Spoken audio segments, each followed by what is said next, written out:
What's up, guys? Brian Fitness here today, and today we're going to be talking about, obviously, since I haven't had any videos about this, guess what it is, guys? We're going to be talking about meal plans and nutrition in this video, and not so much of exercising, because many people get the concept of that. But the concept of eating healthy is, of course, having the right macronutrients, which means amino acids, protein, carbohydrates, fats, the good fats, monounsaturated fats, and omega-3 fats. Now let's explain this. So, what are the best meals to get these macronutrients out of? Well, I've created meals, of course, you know me, since I've been doing this for over a year, approximately over a year. And I'll give you, my tips right now. So when you go into the store, you're going to want to get some whole wheat bread. Make sure it's really great. So, great brand. Check the list of macronutrients on the label, the back of it. Make sure, of course, that it's not high in saturated fats, sodium, that kind of stuff. And polyunsaturated fats, because polyunsaturated fats are what we are going to stay away from. So, I'm going to explain the nutritional value of this. So, you get the whole wheat bread. You get peanut butter. And that peanut butter, of course, is high in monounsaturated fats. If you get the natural one, which I prefer, and I recommend the natural one because it's natural peanut butter and, it doesn't have carbohydrates in it. Because they replace that with carbohydrates, and that's a evil trick that the food industry does to us. So you get that on the bread. You get 4 slices of bread.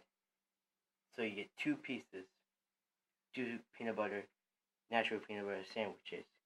You eat that, and the bread, of course, what does the bread give you? Well, when you look at certain breads, it's going to give you a lot of sodium. And when you look at whole wheat bread, it's not really going to have a lot of sodium. And the carbohydrates are going to be down some. Calories, normal, which you would use this to get into a hypercaloric state. And I just ultimately recommend this because it's something I eat very much, and it helps me maintain my weight, helps me build muscle as I do my workouts. And guys, on my Instagram, if you follow my Instagram, I posted my workout on there, so if you want to just do it from there, you need an open space to do it, and you just run, do squats, you do crunches, you do high heels to heaven, you do starfish, crunches, jumping jacks, and of course, as I said, squats. Do that repeatedly. And let me explain the rest of it. So, the next meal, of course, is going to be whole wheat tortillas and eggs, which eggs are, of course, a good source of omega-3 fats and saturated fats. So, they're good, but you sort of want to have some fiber after that, because saturated fats are going to clog the colon, of course, as you may not know. You get whole wheat bread. You do the same thing for that. And so you have a complete meal. You have your macronutrients for the day. And as I will say again and again, it's really good, to fill in your macronutrients to get into a hypercaloric state instead of a hypocaloric state. Hyper, hence the word. Now we're moving on to pizza. Everybody loves pizza. It's unhealthy. Now here's the thing, I don't have any cravings for bad food, but when I was experimenting at the beginning of my lifestyle, I had some very well done recipes. Let me give this one first. You're going to want to get yeast, half a cup of whole wheat flour. Of course, better than normal flour because of the whole wheat kernels. And next you're going to get pesto. Now first, before you get all these other ingredients, you want to mix the yeast and the flour together. You put it inside the fridge for approximately an hour. And take it out. You roll it out if you have a rolling pin. Make sure to be aware of mold growing on the rolling pin. since you have whole wheat flour. And actually, a lot of bugs are attracted to whole wheat flour.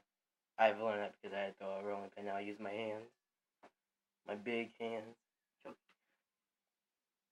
And then after that, of course, you're going to get cheese, tomatoes, good source of vitamins in that. Your macro and minerals can be a good source found in this, what I'm showing you right now. You know, macronutrients, macro minerals, micronutrients.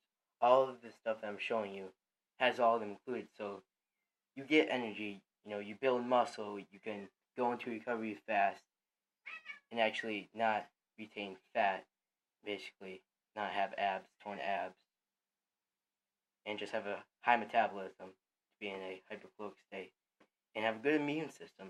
Yeah, a lot of the stuff I'm showing you has to go in with the immune system. It helps it, benefits it. Now, I want to explain this first because this is crucial. Now, what's found in pesto? Olive oil. Good source of macronutrients, of course, in that because you get omega-3 fats, you get monounsaturated fats, you get the garlic, which boosts the metabolism and helps the immune system, with relieving bloating, inflammation. I've learned that, eating all this unhealthy food back then and then eating this stuff right now. And this stuff that I'm recommending you right now is better than any trash that you're eating. Any of the goddamn disgrace to call food with macronutrients that you're eating right now. Throw that shit out. Get this food that I'm telling you right now. Cheap. So we have the cheese, we have the tomatoes, and we have the peppers. Peppers, good vegetable. Tomatoes, good vegetable. Right there. A good source of insoluble fiber instead of soluble fiber found in fruits that helps saturated fats play out fairly. So, your colon is not really clogged up. And after that, another meal that I have, Honey Bunches of Oats. Good source of whole grains. You have your amino acids. You have your whole wheat protein. You have your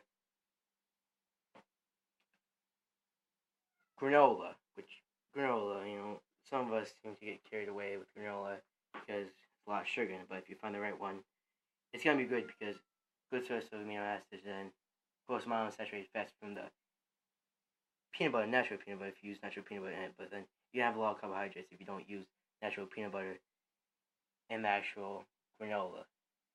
And just get some milk. And so we're complementing sugar again with the milk because we want to make sure your colon isn't really clogging up, which that's what I do after I eat a high saturated fat meal, like let's say cheese. There's fat in it, really large amount of saturated fats. I use white cheese, not the cheddar cheese, because cheddar cheese is, of course, got too many saturated fats. And I'm not sure, if you're familiar with macaroni and cheese, but again, that's unhealthy. And some of the last things I have for you is fruits. So, of course, you want to come eat fruits with. If you just eat eggs by themselves, paprika, again, to boost the immune system. You have chicken with curry powder, you have good amount of protein, and again, the curry is going to boost your metabolism and help your immune system. Quiet. Cat's talking, I'm sorry to interrupt this. But after that, you're going to get the olive oil, which has a good source of monounsaturated fats, and low source of polyunsaturated fats, which is, of course, really good because, again, we want to build on macronutrients to actually give us energy, build off of that to actually build muscle and increase our flexibility, stability, and contractions when we walk out. So, another meal, if you want to call it another meal, whole wheat tortilla. You have peanut butter, put that on there, and your big one, but whole wheat, so it has flax in it. Good source of amino acids. Some have a lot of nuts in it, which are a good source of omega-3 fats, omega-3 fatty acids. And some have amino acids in it. Like, if you're going to go out and buy whole grain bread, that's not good to buy whole grain bread because, of course, sodium, they're putting all sorts of grains in there that really can't maintain the amount of omega-3 fats, which meaning they don't really have omega-3 fatty acids in it, which that's what we need, the good fat for us, along with monounsaturated fats. And the close to last one, I'm going to name a lot of them. So we're going to label and name, of course, the one that I eat every day, and it's really good, if you want to eat it. So, of course, we have tuna, strong-kissed tuna, perfect amount of protein to fill you, and you have omega-3 fats from the tuna. Now, omega-3 fats are found in avocados, natural peanut butter. You can find them, of course, tuna, eggs, honey. Now, those are 5 sources of omega-3 fats that you're going to want to check out. And that's it for today, guys. And, if you want me to do any more videos, I'll get them up. I just need to explain this stuff so you would be actually gaining muscle and not just eating the shit like Little Debbie's, Wendy's, eating Burger King, McDonald's, that kind of shit that makes you feel like shit, kills your colon slowly, gives you cancer, diabetes, raises your blood sugar level. And bye, guys.